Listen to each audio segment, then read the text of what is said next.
Bugun men pensiya olayotgan har bir inson uchun juda muhim bo'lgan masalani tushuntirib beraman. Gap oddiy pensiya miqdori haqida emas, balki ko'pchilik pensionerlar bilmagani, so'ramagani yoki hujjatini vaqtida topshirmagani uchun ola olmay qolayotgan qo'shimcha to'lovlar haqida ketadi. Bu ma'lumot sizga, ota-onangizga, bobongiz yoki buvingizga, qo'shningizga bevosita tegishli bo'lishi mumkin. Shuning uchun videoni oxirigacha ko'ring, hoziroq kanalga obuna bo'ling va like bosib qo'ying. Chunki bunday ma'lumotlar ko'pincha odamga pulini qaytarib olishga yordam beradi. Men bu mavzuda eng avvalo bitta narsani aniq aytmoqchiman. Ko'p pensionerlar menga qancha tayinlangan bo'lsa, shuncha to'lanadi. Ortiqcha hech narsa yo'q deb o'ylaydi. Aslida esa pensiya tizimida asosiy pensiyadan tashqari turli ustamalar, qo'shimcha to'lovlar, kompensatsiyalar, qayta hisoblash imkoniyatlari ayrim toifadagi fuqarolarga beriladigan imtiyozlar mavjud. Muammo shundaki, bularning hammasi ham avtomatik ravishda qo'shilib ketavermaydi. Ba'zi hollarda pensionerning o'zi murojaat qilishi kerak. Ba'zi hollarda hujjat yetishmaydi. Ba'zan ma'lumot bazada ko'rinmaydi. Ba'zan esa odam o'z huquqini bilmagani uchun yillar davomida kam pul olib yuradi. Avvallari pensionerlar pensiya masalasi bo'yicha ko'proq mahalladagi mas'ullarga, tuman pensiya bo'limiga yoki tanish bilish orqali ma'lumot olishga majbur edi. Hujjatlar qog'oz shaklida yuritilar, mehnat daftarchasidagi yozuvlar, arxiv ma'lumotlar, ish haqi haqidagi spravkalar alohida tekshirilar edi. Kimning hujjati to'liq bo'lsa, kim vaqtida yugursa, kim talab qilib so'rasa, o'sha ko'proq imkoniyatdan foydalanardi. Kim jim yursa, mayli, shu ham bo'ladi, desa. Ko'pincha o'ziga tegishli ustama yoki qayta hisoblangan farqini ola olmay qolardi. Hozir esa ko'p narsa elektron tizimga o'tdi. Pensiya tayinlash va qayta hisoblashda idoralararo ma'lumot almashinuv kuchaydi. Maybenki Gubuz, pensiya jamg'armasi tizimlari, soliq va bandlik bazalari orqali ayrim ma'lumotlar avtomatik tekshiriladi. Lekin bu endi hammasi o'z-o'zidan to'g'ri bo'ladi degani emas. Elektron tizimda ma'lumot bo'lmasa, eski ish staji bazaga kiritilmagan bo'lsa, arxivdagi ish haqi tasdiqlanmagan bo'lsa, nogironlik, parvarish qaramog'idagi shaxslar yoki alohida maqomlar bo'yicha hujjat kiritilmagan bo'lsa, pensioner yana kamroq to'lov olishi mumkin. Endi asosiy savol, qaysi qo'shimcha to'lovlar haqida gap ketyapti? Men buni oddiy tilda tushuntiraman. Pensioner asosiy pensiyasidan tashqari ayrim hollarda ustama olishi mumkin. Masalan, mehnat staji to'liq yoki ortiqcha bo'lsa, ish haqi hisob-kitobi noto'g'ri olingan bo'lsa, oldingi yillarda ishlagan davrlar pensiya hisobiga kiritilmagan bo'lsa, pensiya qayta hisoblanib oshishi mumkin. Ayrim toifadagi fuqarolar, masalan, nogironligi bo'lgan shaxslar, urush va mehnat fronti bilan bog'liq maqomga ega bo'lganlar, yolg'iz keksalar, parvarishga muhtoj pensionerlar, boquvchisini yo'qotgan oilalar, qaramog'ida voyaga yetmagan yoki mehnatga layoqatsiz shaxs bo'lganlar, qonunchilikda belgilangan shartlarga ko'ra qo'shimcha to'lov yoki ustamaga ega bo'lishi mumkin. Har bir holat alohida tekshiriladi. Lekin eng katta xato shuki, odamlar menga bu tegishli emas deb o'ylab, umuman so'rab ham ko'rmaydi.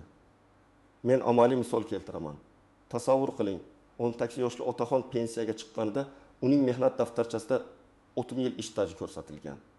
Lekin aslida u 1990 yillarda yana 5 yil mavsumiy yoki korxonada vaqtincha ishlagan. Bu davr daftarchaga noto'g'ri yozilgan yoki arxivda qolib ketgan. Pensiya tayinlanganda shu 5 yil hisobga olinmagan. Otaxon har oy masalan 800 yoki 120 so'm kam olayotgan bo'lishi mumkin. Bir oyda bu unchalik katta ko'rinmasligi mumkin, lekin bir yilda 1 million so'mdan oshadi. Bir necha yilda esa jiddiy pul bo'ladi. Agar u arxivdan tasdiqlovchi hujjat olib, pensiya bo'limiga ariza bersa, pensiyasi qayta hisoblanishi ehtimoli bor. Yana bir misol. Ayol kishi yoshligida bir nechta tashkilotda ishlagan, keyin farzand tarbiyasi bilan uyda bo'lgan, keyin yana ishlagan. Pensiya tayinlashda ba'zi davrlar noto'g'ri ko'rsatilgan bo'lishi mumkin. Ayrim hollarda bolani parvarish qilish davrlari, mehnat faoliyati davrlari, ish haqi haqidagi ma'lumotlar tekshirilmasa, pensiya miqdori past chiqadi. Ayol mening pensiyam shunaqa ekan deb yuradi. Lekin aslida unga ish staji yoki o'rtacha ish haqi bo'yicha qayta hisoblash foydali bo'lishi mumkin. Men bunday vaziyatlarda har doim hujjatlarni qayta ko'rib chiqishni maslahat beraman.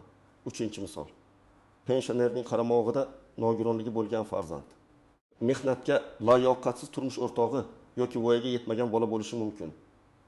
Bunday holatlarda qonunchilikdagi shartlarga qarab qo'shimcha to'lov masalasi ko'riladi. Lekin pensioner buni aytmasa, hujjat topshirmasa, tizim ba'zan buni avtomatik aniqlamaydi. Natijada odam davlat bermayapti deb o'ylaydi. Aslida esa murojaat qilinmagan bo'ladi. Shuning uchun men har bir pensionerga oilaviy holatingiz o'zgarsa, qaramog'ingizda kimdir bo'lsa, nogironlik guruhi belgilanganda yoki muddati uzaytirilganda albatta pensiya organiga xabar bering deb aytaman. Kimlar ayniqsa xavotir olish kerak? Birinchidan, pensiyaga ko'p yillar oldin chiqqanlar. Chunki eski hisob kitoblarda hujjat yetishmasligi, arxiv ma'lumotlari topilmagani yoki ayrim davrlar kiritilmagani ehtimoli yuqori. Ikkinchidan, mehnat daftarchasida yozuvlari ko'p, ish joyi tez-tez almashgan pensionerlar. Uchinchidan, sobiq kolxoz, sovxoz, zavod qurilish, ta'lim, tibbiyot yoki mavsumiy ishlar bilan shug'ullanganlar. To'rtinchidan, nogironlik boquvchisini yo'qotish, parvarishga muhtojlik, yolg'izlik, qaramog'ida mehnatga layoqatsiz shaxs borligi kabi holatlarga ega bo'lganlar. Beshinchidan, pensiyadan keyin ishlashda davom etganlar. Chunki ayrim holatlarda ishlagan davrlar keyinchalik qayta hisoblashga ta'sir qilishi mumkin. Kimlar hozircha ortiqcha xavotir olmasligi mumkin? Agar siz yaqinda pensiyaga chiqqan bo'lsangiz, barcha ish stajingiz elektron bazada to'liq ko'rsatilgan bo'lsa, pensiya tayinlanganda sizga hisob kitob varaqasi tushuntirilgan bo'lsa, oilaviy holatingiz o'zgarmagan bo'lsa, qaramog'ingizda alohida imtiyoz beradigan shaxslar bo'lmasa, nogironlik yoki maxsus maqom bo'lmasa, ehtimol sizda katta farq yo'qdir. Lekin baribir men tekshirtirish zarar qilmaydi deyman. Chunki tekshirtirish uchun katta xarajat shart emas. Ko'pincha ariza va hujjatlarni ko'rsatish kifoya. Endi eng nozik joyga o'tamiz.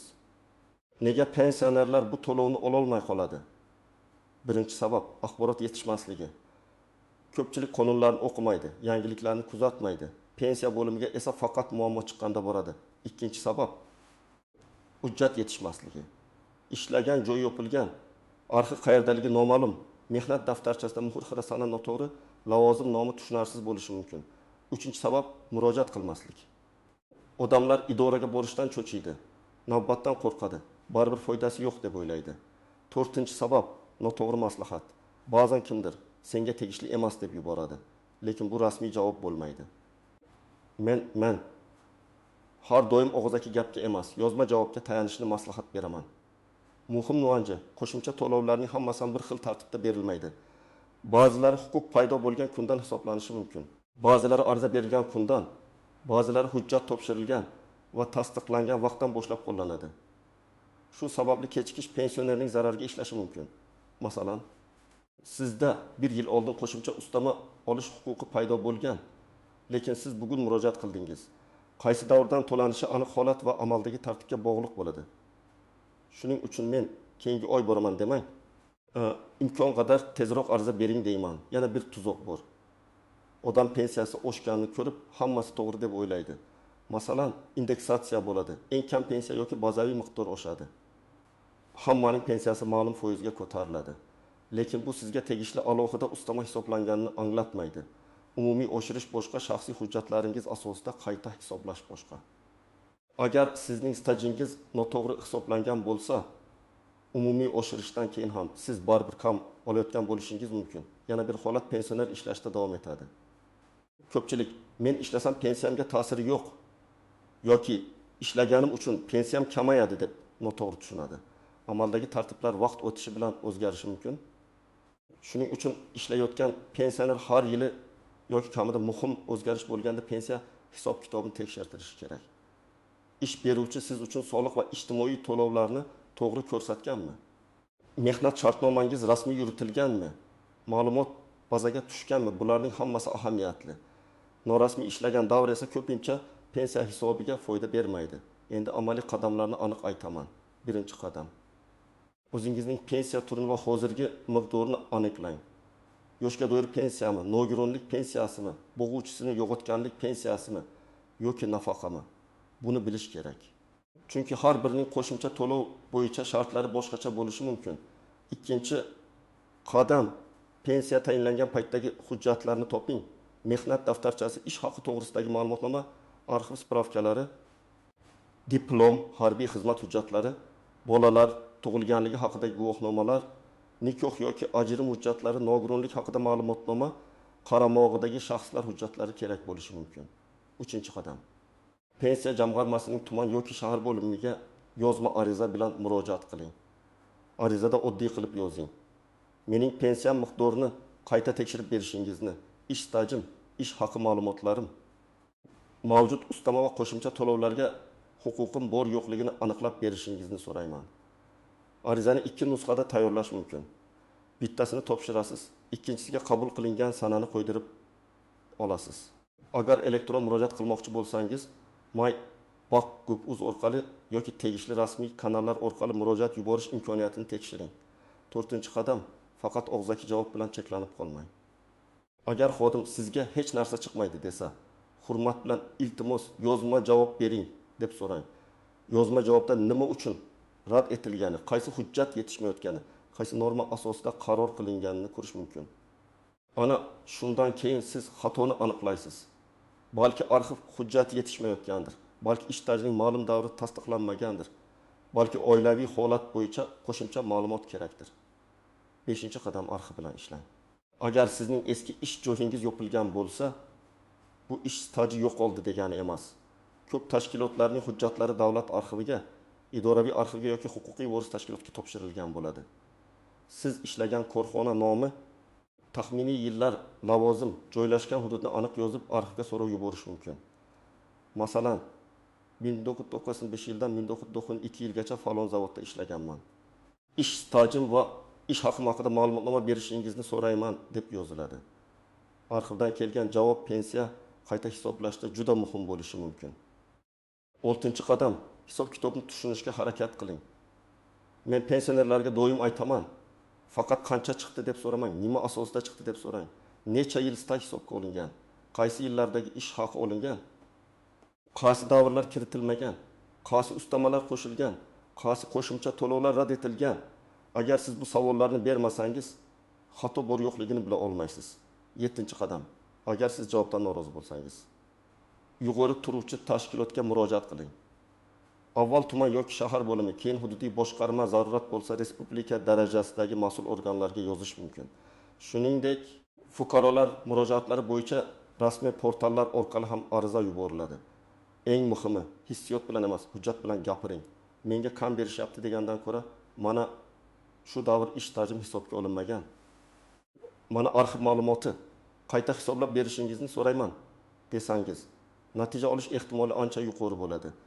Endi istisnolar haqida gapiraylik. Har bir pensioner qo'shimcha to'lov oladi deb o'ylash ham noto'g'ri. Ba'zan odam eshitadi, falonchi qo'shnining pensiyasi oshibdi, demak menga ham oshishi kerak. Yo'q, har bir holatda ish staji, ish haqi, pensiya turi, yosh, nogironlik guruhi, oila tarkibi, qaramog'idagi shaxslar. Avvalgi qarorlar va hujjatlar alohida tekshiriladi. Bir odamga tegishli bo'lgan ustama ikkinchi odamga tegishli bo'lmasligi mumkin. Shu sababli men hech qachon faqat mish-mish bilan xulosa chiqarmaslikni maslahat beraman. Yana bir noaniq jihat. Ayrim to'lovlar pensiyaga emas, nafaqaga yoki ijtimoiy yordamga bog'liq bo'lishi mumkin. Masalan, kam ta'minlangan oilaga beriladigan yordam, uy-joy, kommunal xarajatlari bo'yicha kompensatsiya. Parvarish puli, nogironligi bo'lgan shaxsga bog'liq to'lovlar har doim ham pensiya bo'limining o'zida hal bo'lavermaydi. Ba'zilar mahalla, ijtimoiy himoya organlari, tibbiy mehnat ekspertizasi yoki boshqa idoralar orqali rasmiylashtiriladi. Odam esa bularning hammasini pensiyaga qo'shimcha deb umumiy tushunadi. Natijada noto'g'ri joyga borib, vaqt yo'qotadi. Shuning uchun qaysi to'lov, qaysi idora orqali berilishini aniqlash kerak. Hujjatlarda ism, familiya xatosi ham katta muammo bo'lishi mumkin. Masalan, mehnat daftarchasida familiya eski yozuvda, pasportda yangi yozuvda. Arxiv ma'lumotida bitta harf boshqacha. Ayollarda turmushga chiqqandan keyin familiya o'zgargan bo'ladi. Agar nikoh guvohnomasi yoki familiya o'zgarishini tasdiqlovchi hujjat bo'lmasa, arxivdagi ish staji sizniki ekanini tasdiqlash qiyinlashadi. Shuning uchun hujjatlarni yig'ayotganda bitta harf farqiga ham e'tibor bering. Yana bir xavfli xato vositachilarga ishonish. Kimdir men pensiyangizni oshirib beraman, oldindan pul bering desa, ehtiyot bo'ling. Pensiya masalasi rasmiy ariza, rasmiy hujjat va qonuniy tartib bilan hal qilinadi. Haqiqatan huquqingiz bo'lsa, uni pora yoki tanishsiz ham talab qilishingiz mumkin. Agar hujjatingiz yetishmasa, vositachi ham qonuniy asos bo'lmasa pensiyani oshirib bera olmaydi. Men bunday vaziyatda faqat rasmiy idora, yozma murojaat va qonuniy javob yo'lini tanlashni maslahat beraman. Agar sizning ota-onangiz yoki keksa qarindoshingiz bo'lsa, ularga yordam bering. Ko'p keksalar internetdan foydalana olmaydi, arza yozishda qiynaladi, qaysi hujjat kerakligini bilmaydi. Siz ularning mehnat daftarchasini, pensiya daftarchasini, plastik karta tushumlarini, eski spravkalarni bir joyga jamlab ro'yxat tuzing. Qaysi yillarda qayerda ishlaganini yozib chiqing. Keyin pensiya bo'limiga birga boring yoki elektron murojaat yuboring. Ba'zan farzandlar bir kun vaqt ajratgani uchun ota-onasining har oygi daromadi oshib qoladi. Men sizga tayyor savollar ro'yxatini ham beraman. Pensiya bo'limiga borganingizda shularni so'rang. Mening umumiy ish tajribam necha yil deb olingan? Qaysi ish joylarim hisobga kiritilgan? Qaysi davrlar kiritilmagan va nima sababdan? Ish haqi qaysi yillar bo'yicha hisoblangan? Menga qo'shimcha ustama yoki kompensatsiya belgilanganmi? Qaramog'imdagi shaxslar bo'yicha huquqim bormi? Nogironlik, parvarish yoki yolg'iz pensioner sifatida qo'shimcha to'lov olish imkoniyatim bormi? Pensiyamni qayta hisoblash uchun yana qanday hujjat olib kelishim kerak? Ariza yozishda juda murakkab so'zlar shart emas. Muhimi, talab aniq bo'lsin. Masalan, pensiyam tayinlanganidan buyon ayrim ish stajlarim va qo'shimcha to'lovlarga huquqim tekshirilmagan deb hisoblayman. Shu sababli pensiya hujjatlarini to'liq qayta ko'rib chiqib, menga yozma javob berishingizni so'rayman. Agar sizda aniq hujjat bo'lsa, 1994 yillarda ishlagan davrimni tasdiqlovchi arxiv ma'lumotnomasini ilova qilaman deb yozing. Hujjat nusxalarini ilova qiling, aslini esa ehtiyot qiling. Xulosa shuki, pensiya qo'shimcha to'lov masalasida eng katta muammo ko'pincha yashirishdan ham ko'ra pensiyaning bilmasligi, so'ramasligi, hujjatning to'liq emasligi va yozma murojaat qilmasligidir. Lekin natija bir xil. Odam o'ziga tegishli pulni ola olmay qoladi. Shuning uchun men sizdan iltimos qilaman, bu videodan keyin albatta o'zingizning yoki yaqinlaringizning pensiya hujjatlarini bir marta tekshirtiring. Ayniqsa eski ish staji, nogironlik, qaramog'idagi shaxslar arxiv hujjatlari va qayta hisoblash masalasini e'tiborsiz qoldirmang. Agar siz pensiya bo'yicha qo'shimcha to'lov olgan bo'lsangiz yoki aksincha murojaat qilib rad javobi olgan bo'lsangiz, izohlarda yozing. Sizning tajribangiz boshqa pensionerlarga yordam berishi mumkin.